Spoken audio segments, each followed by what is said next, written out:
And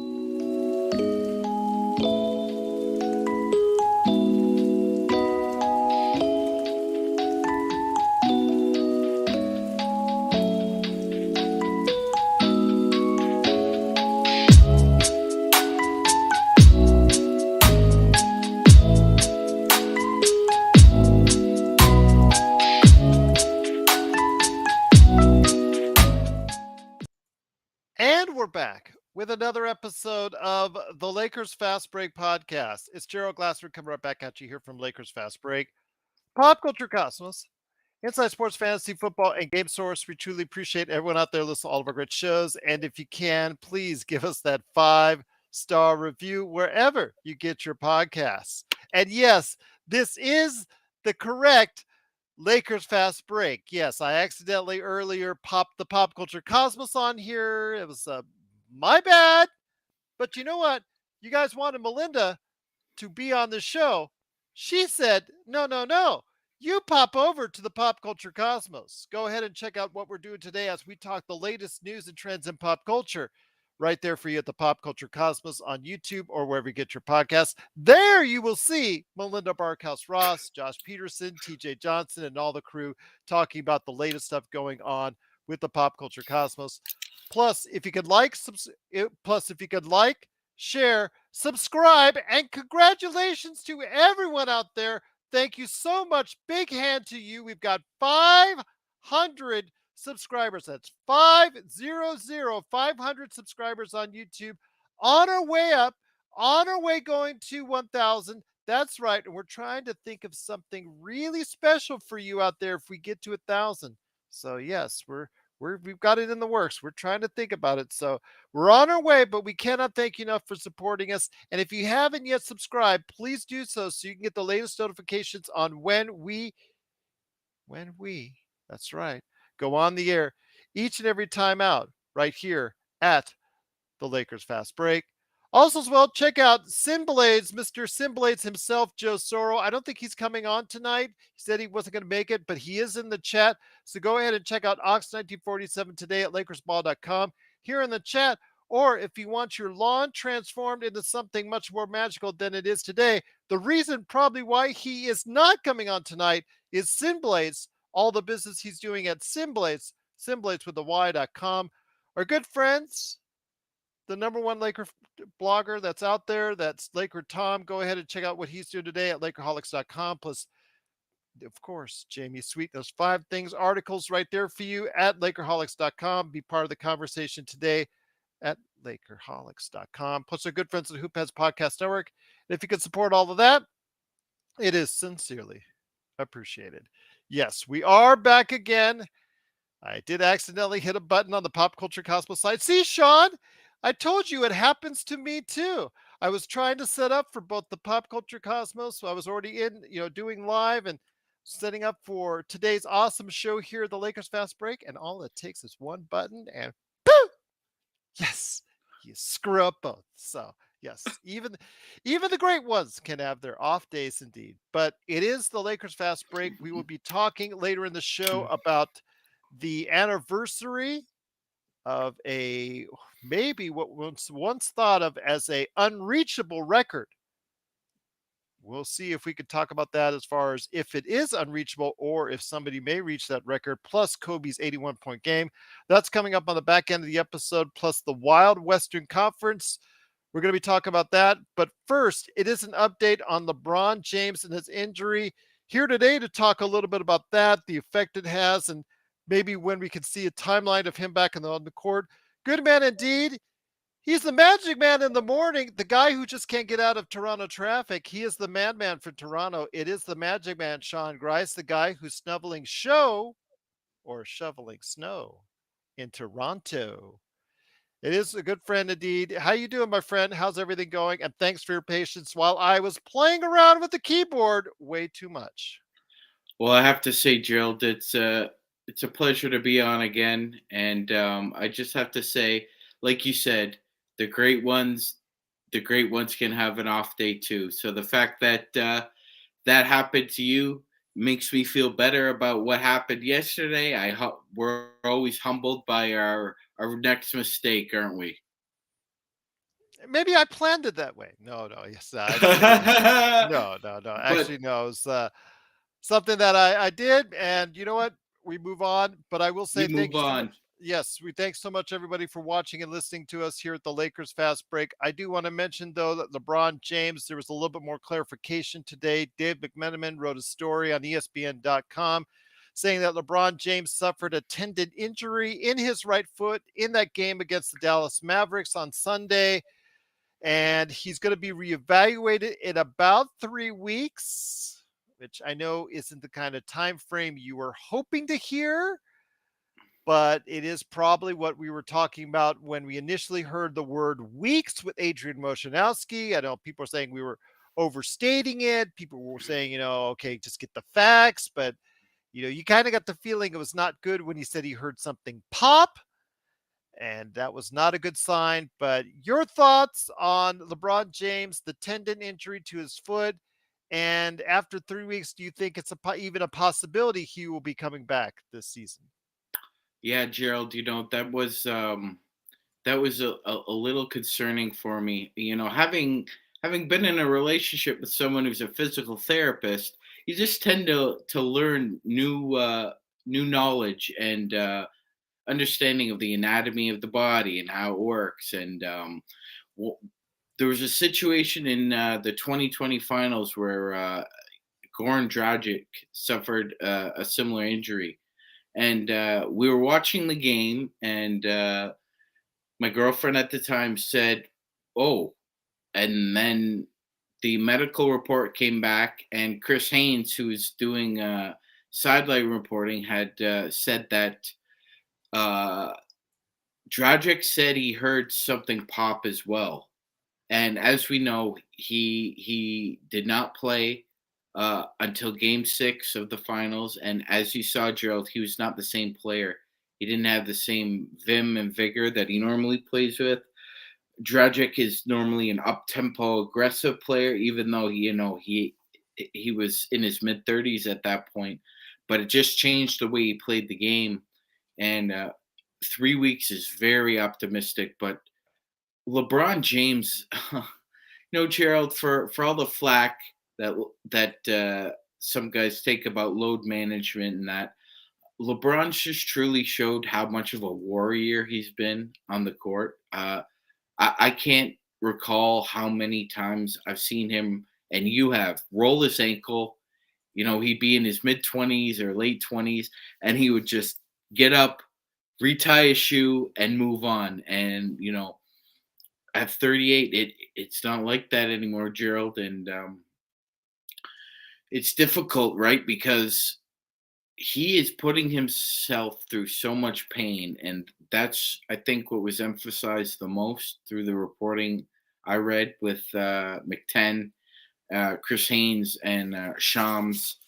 That they just want his pain threshold to go down here, where it can be at a tolerable level. And obviously, for some time, he was playing on it, and it must have been like the bottom of his feet, Gerald, must have been like hot coals. Yeah. It's not really good at all for him. He must have been going through quite a bit for that last stretch in the fourth quarter. I'm hoping that it's not as serious as it sounds.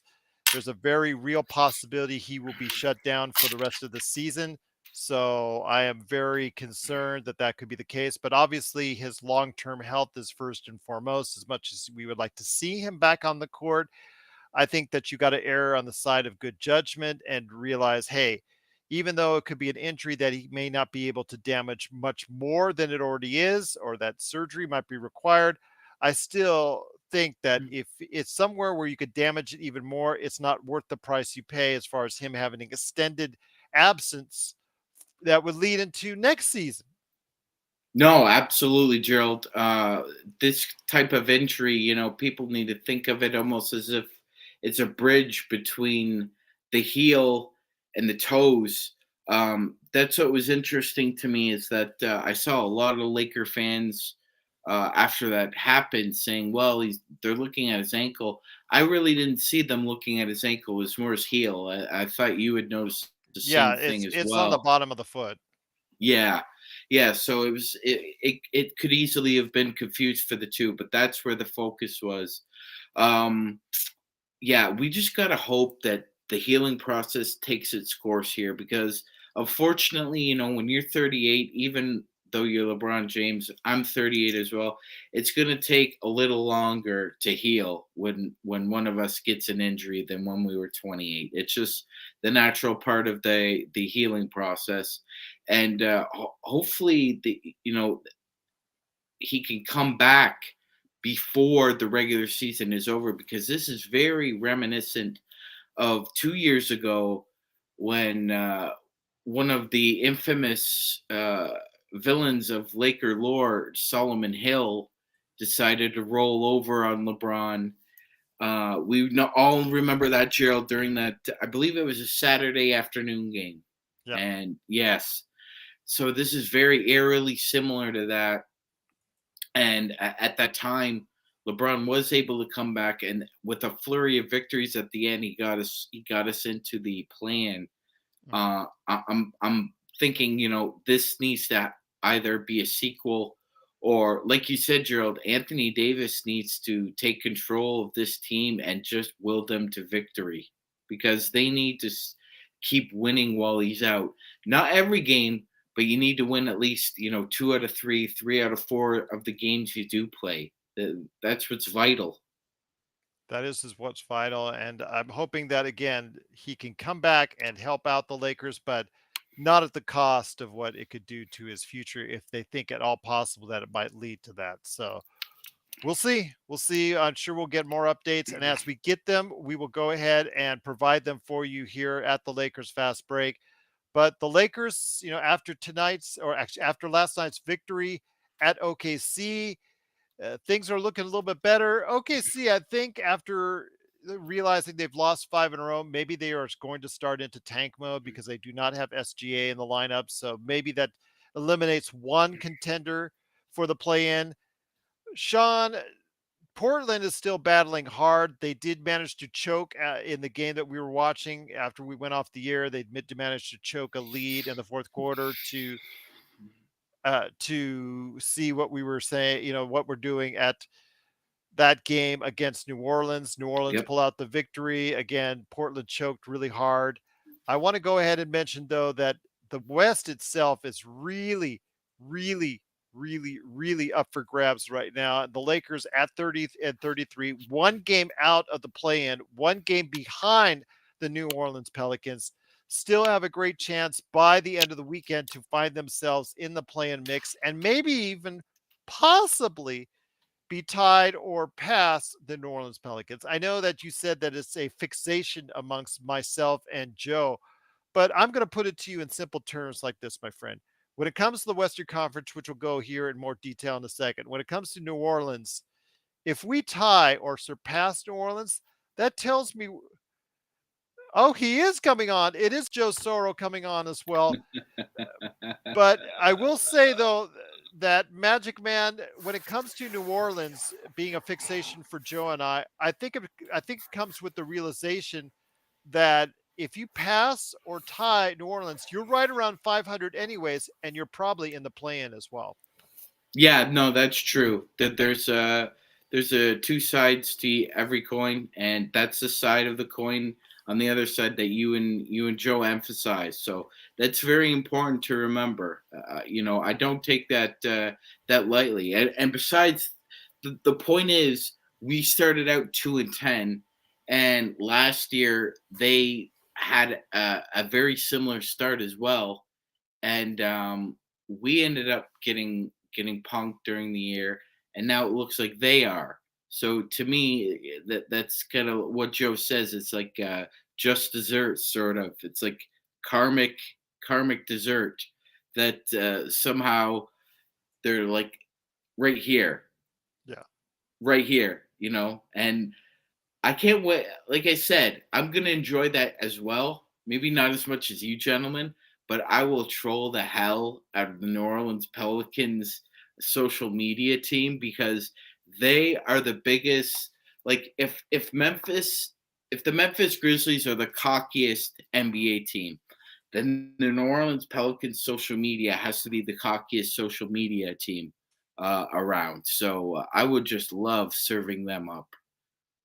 I'll tell you what, I'm looking forward to it. Joe, you see what's going on in the Western Conference standings. Yes, we will probably not have LeBron maybe for the rest of the season. I'm pretty much at this point in time, since he's going to be reevaluated within 3 weeks, probably what, 4 or 5 weeks at best before he gets back onto a court, if at all possible.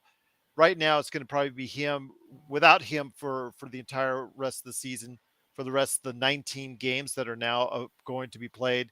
Your thoughts on this with the Western Conference so crazy right now? Of course, Denver's at the top of it, comfortable by 5 games over Memphis. Sacramento's 7 games behind.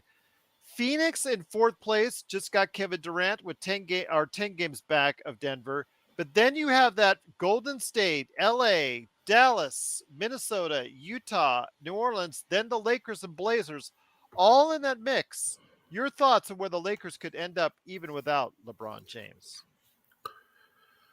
Well, D'Angelo Russell's already been ruled out Yes, we heard for Friday's game, which means we're going to have to wait to see if AD is going to play. I'm going to assume he is going to play.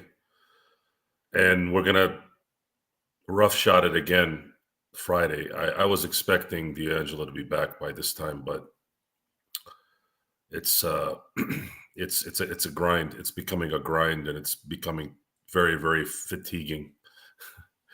LeBron is definitely out for the regular season. I have no doubt about it. I don't know what a tendon injury means. Would they say it's a tear if it was?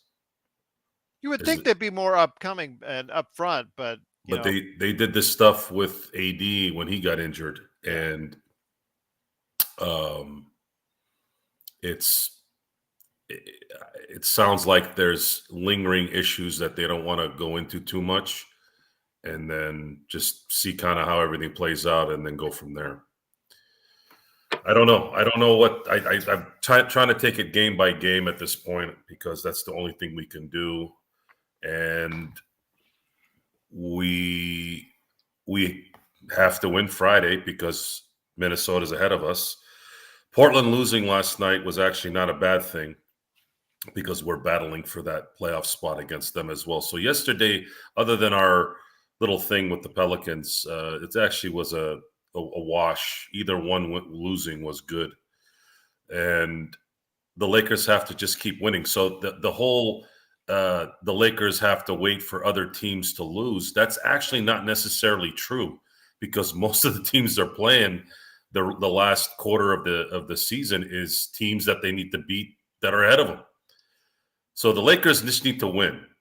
D'Angelo needs to get back, though. This team desperately needs a floor general that's going to play with some control. Dennis Schroeder does it in spurts, but it's not for 48 minutes during the game.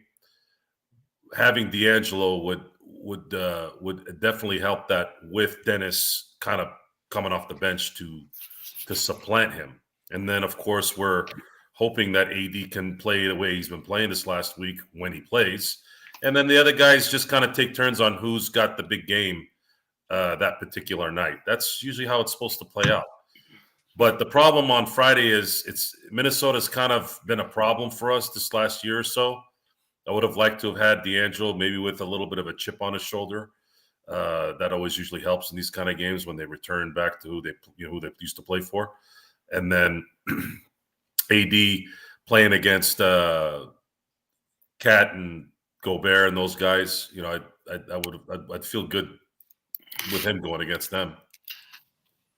Definitely looking to see what kind of updates we can get for LeBron James and the tendon injury, and what kind of update we can get on that. I'm hoping for better news in 3 weeks, but like Joe, I'm not counting on it. I'm not counting on it. Sean, as we get into the thoughts of the Lakers possibly fielding a run, D'Angelo Russell will still be out with that sprained ankle, which again, it didn't seem like it was too serious.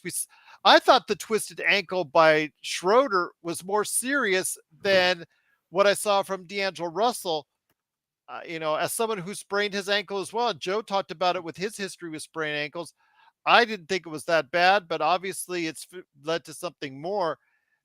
Hopefully we can get it back by Sunday's game. I don't know. At this point with D'Angelo Russell, is it a question of, why is he not maybe gutting it out when the Lakers need him the most? Yeah, you know what, Gerald? I think there's something to that. I think there's something to that because, anatomically speaking, right? We're all very similar in the sense that there's very little blood flow and vascular supply, below the ankle. So normally a sprained ankle, unless it's a high sprain, right? Unless it's one of those high ankle Yeah. sprains, if it's on the low ebb, then yeah, I agree. It's about gutting it out. I think it's more about a pain tolerance, Yeah. more so than an actual like structural problem. So I agree with yourself and Joe in that instance. I think it is more of a sense of gutting it out, and maybe his body just doesn't respond to pain the way others do. If LeBron James was in a similar position, if the injuries were reversed, I'm sure he'd be playing. Yeah. So I think with him, yes, it's just come down to his pain threshold is not as high as or average as uh, another player in a similar circumstance, and we're just gonna have to live with that for now because we have no choice. No, we don't have much of a choice. So I guess what we're seeing right now, again, it's a crazy Western Conference there, Joe. Something that we see where there's between fifth and 12th spot, and you could even still count Oklahoma City. Although after last night's loss, I have a feeling that Oklahoma City may be turning more towards the tank, a little bit more towards the tank. And so you might be seeing those hangnail injuries that they're out for like 3 weeks. That's coming up here in the not too distant future for OKC. But you have 5 through 12 within a close proximity still right now. They're all within 3 games of each other. So your thoughts, can the Lakers still squeeze into a play-in spot? I'm going to go with a couple guesses here on what should happen. Yeah. There's been a lot of talk with Damian Lillard about his loyalty to Portland, and it should be commended. The problem with his loyalty, other than the loyalty part, is it's very unlikely he's ever going to have a title team or a legitimate title contending team. However, there's a quarter of a season left. And I'm curious if ownership isn't looking at their current situation and going, we probably have one more shot in getting someone for Dame that could give him a chance to be a contender. And that would be to kind of tank and hope they get the first pick. You bring Victor Wembanyama with Dame Lillard, you now give Dame Lillard a player that he has a chance at staying in Portland and possibly contending in the next 2 to 3 years. So that right there is something I thought about today, especially with the whole talk about how they kind of choked last night. I don't know necessarily why they used the word choke. Portland isn't anyone or doing anything other than Damian Lillard doing his thing. Oklahoma City has no incentive to win, even more so. They have assets up the yin-yang. Them getting Wembanyama would be just as important. You got Shea there. You bring Victor in there, and now you got something really, really building. Scoot Henderson, anybody who gets the second pick from those two teams, I don't know if that would be redundant.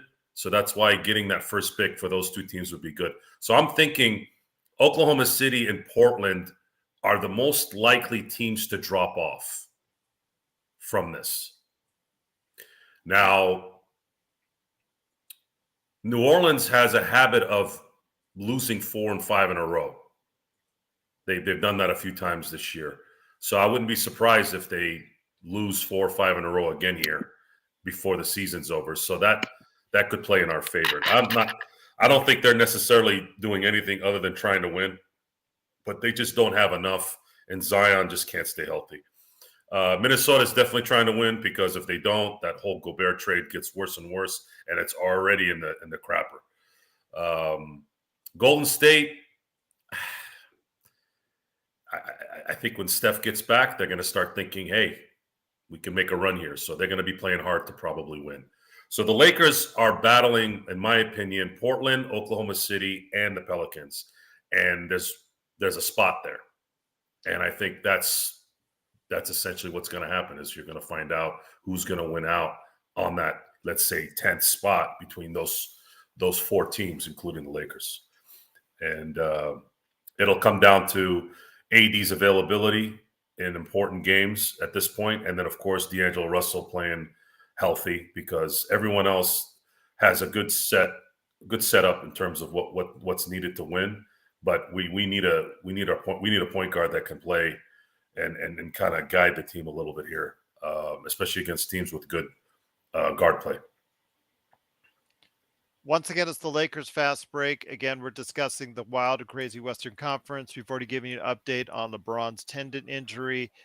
Sean, again, the task is not small when it concerns the Lakers trying to climb up into the Western Conference play-in or playoff mix. They are exactly 2 games out of a playoff spot, although Dallas is looking like it's going to win tonight because it's halfway through the 4th quarter and they're still up by 11 on Philadelphia.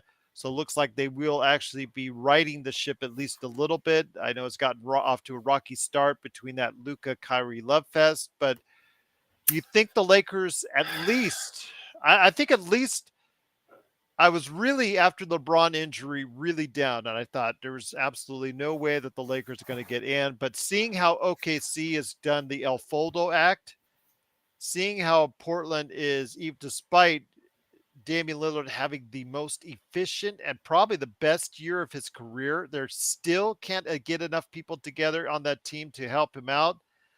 There is a genuine possibility that one of those teams, Utah, New Orleans, one of those teams is going to drop out. Your thoughts on how far the Lakers can make it up the standings before the end of the season without LeBron James? Because I'm assuming, like Joe is, that LeBron James is out for the season at this point.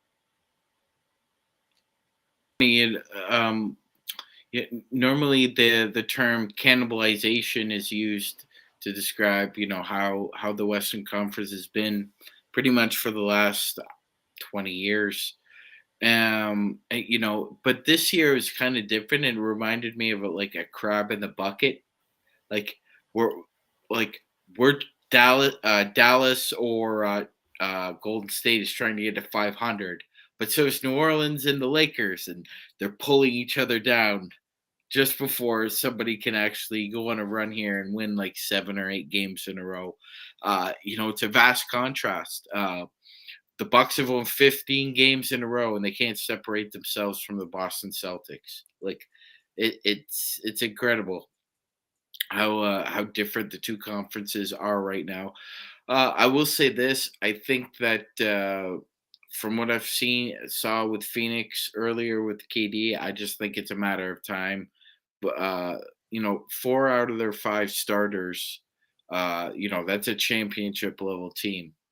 Chris Paul, Devin Booker, Kevin Durant, DeAndre Ayton, and then maybe if you added in Josh Okogie or somebody else to fill that spot. Memphis is basically playing above their head. I think they're probably going to end up, as a 5th or 6th seed.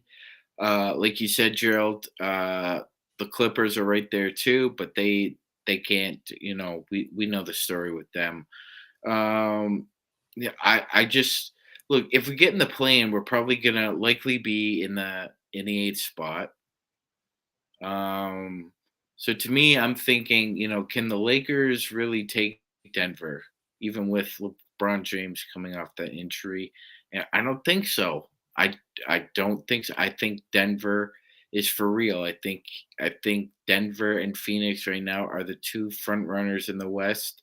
I would give the slight pole position to Denver, only because of the season up until this point. We still have to see what Phoenix does.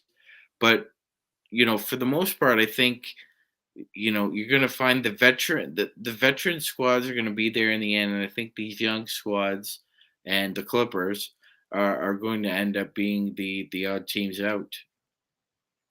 Once again, it's the Lakers Fast Break. We're talking some NBA observations. Guys, before we head on out, this is the fun part of the show. Today is the anniversary of Wilt Chamberlain's, one of the most spectacular records ever in any sports medium. It is Wilt Chamberlain's 100-point game that he had 61 years ago today, as we celebrate the 61st anniversary of it. My question to you, and I'll start off with you, Joe. There were reports of accusations of gun violence. Yes, absolutely, Johnny. We do know John Morant, his future with the Memphis Grizzlies may be in question as far as maybe a suspension, things of that nature, because of what went down last year, 2 different altercations. But yet, no decision has been made. So right now, he's playing for Memphis and obviously playing very well.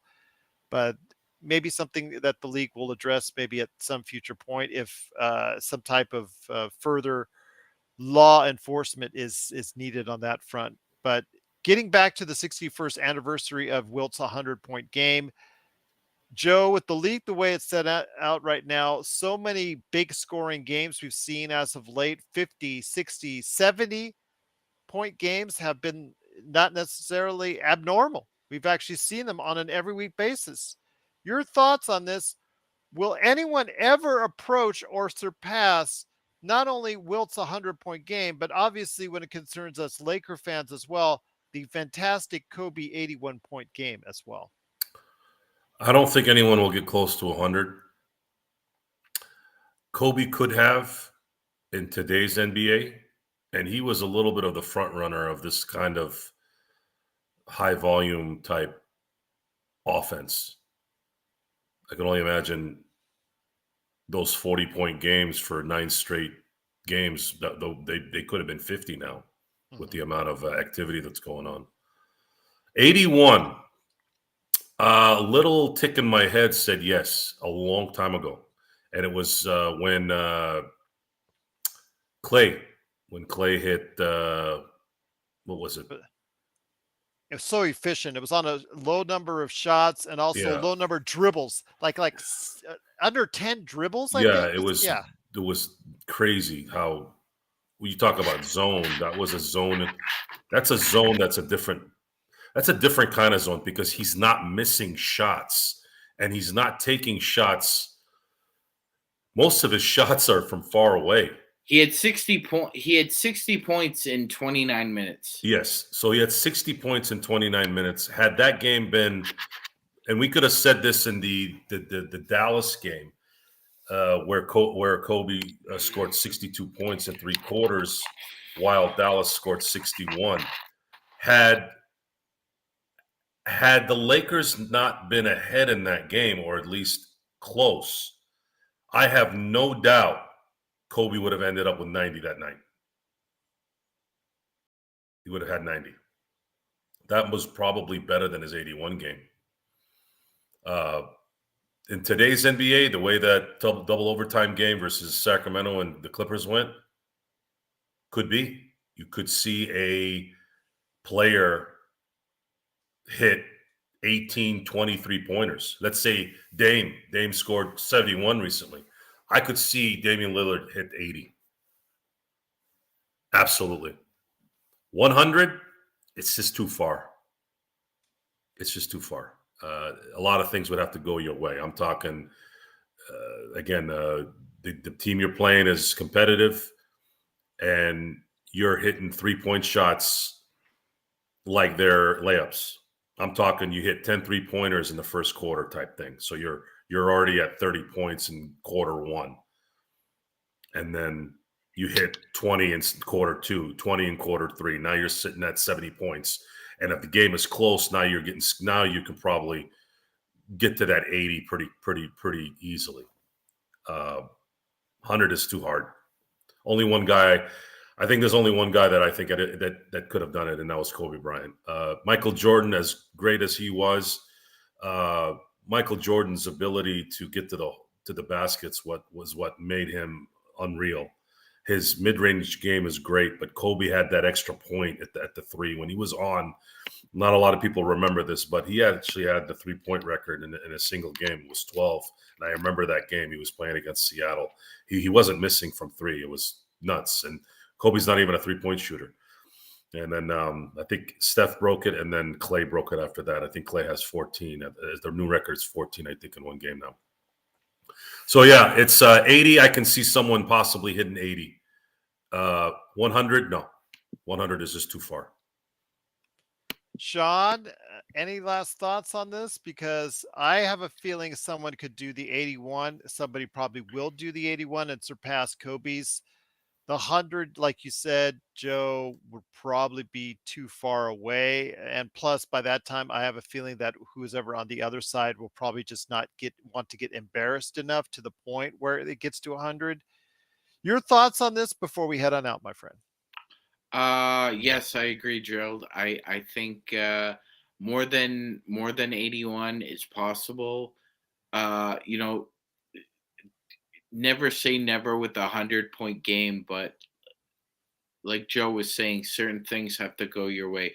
For his career, Wilt was a 50% free throw shooter. During his 100-point game, he was, through 3 quarters, he was 21 of 22 from the free throw line. It was the absolutely best game he ever had from the free throw line. He finished 28 of 32 from the line.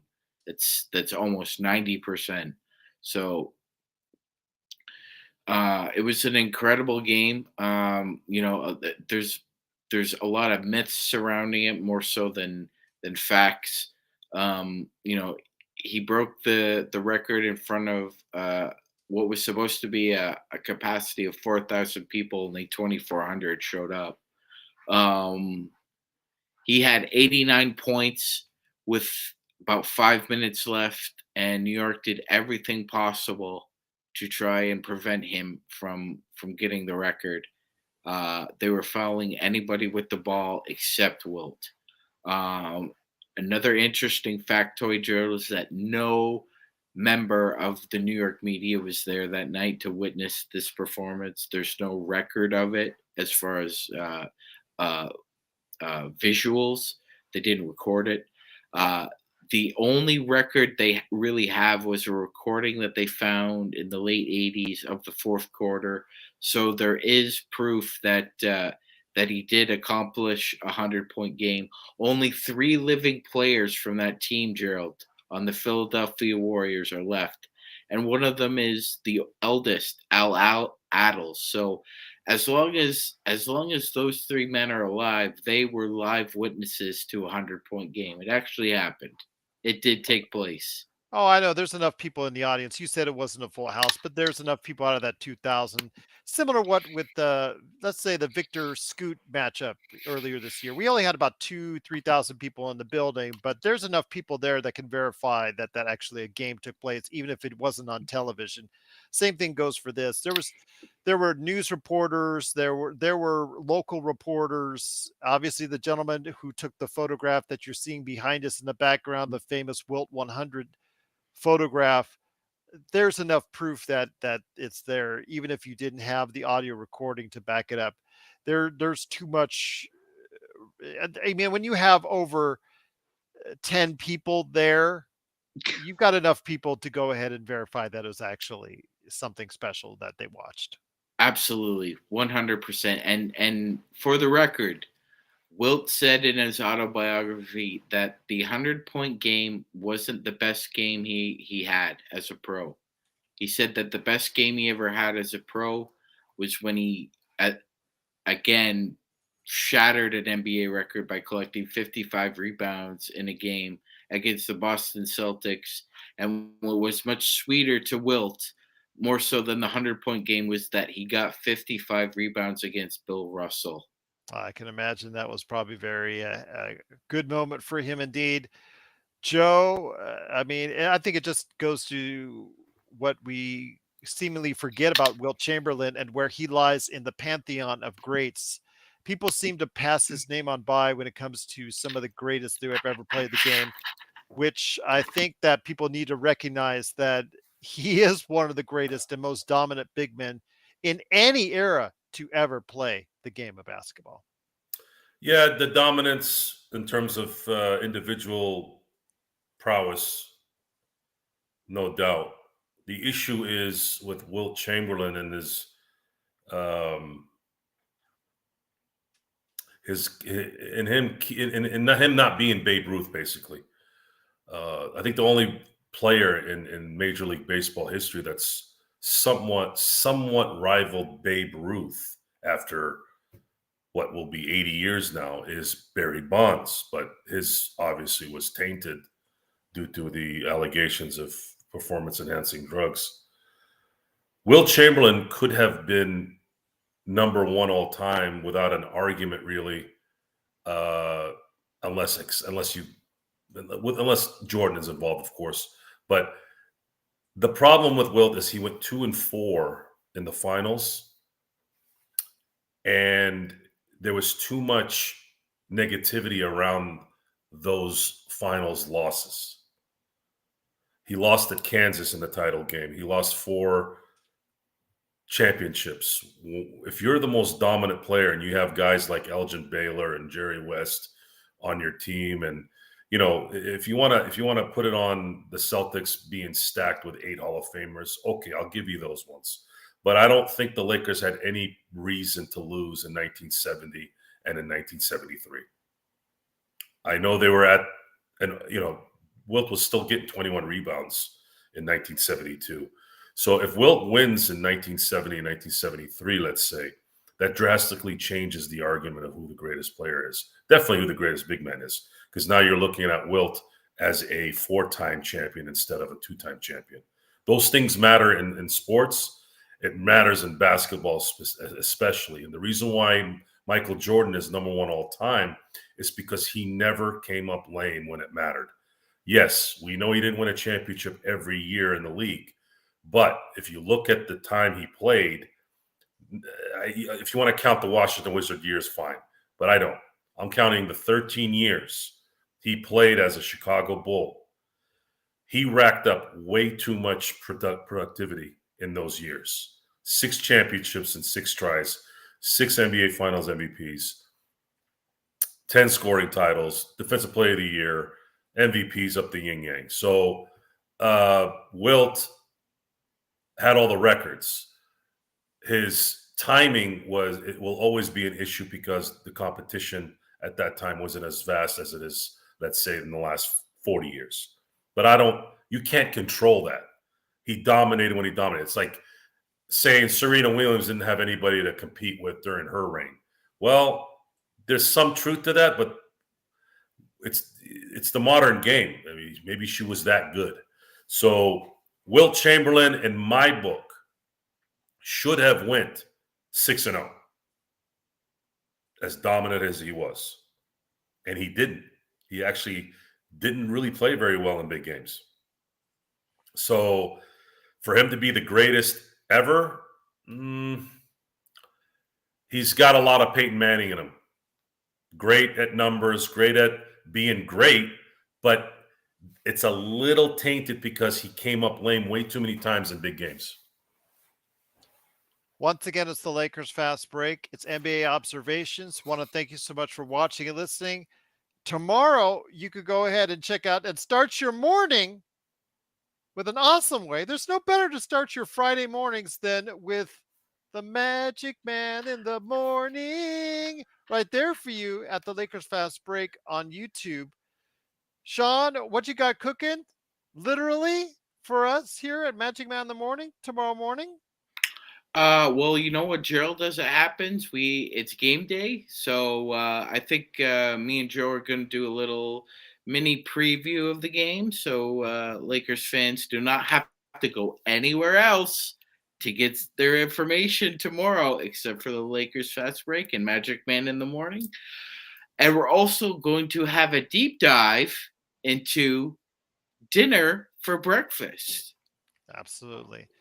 Nice. All right. I'm glad you guys are going to have that great discussion. I'm still waiting for a return to the deep dive of you know who. Yes. He who So, shall not be named. he who should not be. But let's wait until it's more timely. I want to wait until All it's right. more timely that we can return it. 'Cause I tried for hours looking for that deep dive. I know it's there in the archives and playback. I can't find it. And I'm I so was mad because I can't find it. I was thinking it might have been when I was by myself doing the Blazers game where we came back down 26 at half. I think that might have been it where I was by myself. I will go ahead and have to check that out. But yes, we'll just, you know what? Let's just wait until something happens with that Yes. individual and Jeannie Buss, and we'll just go ahead and do a deep dive into Jay Moore at some point in time And we down will the be road. on at 7:30 Pacific Standard Time. Yes. Yes. Yes. Yes. Will you be awake, Joe, at 7:30 p.m.? Well, I have to leave shortly after the show, so yes, I will be awake. Okay, fair enough. I may not be awake, but I'll make sure that at least I have it on, watching you guys. Whether or not I will be awake to see it, we'll see. But once again, it's the Lakers Fast Break. A lot of people are catching it on replay, and of course, a lot of people actually caught it on audio. I was very surprised at the support that you got on audio, and cannot thank you enough for everyone who listens and watches the show. And again, thank you so much to the 500 subscribers. We have hit that magical mark on YouTube. Joe called it, said it would be this week, and it was the case. All because of you. We truly appreciate it. You enjoy what we do. And if you have not yet subscribed, please do so you get the latest notifications of when we go live on the air tomorrow morning for Magic Man in the morning.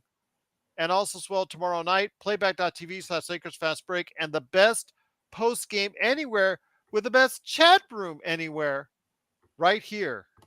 Well, the sound of sizzling bacon should wake Gerald up. You never know, it might. Find out tomorrow morning right here at the Lakers Fast Break podcast.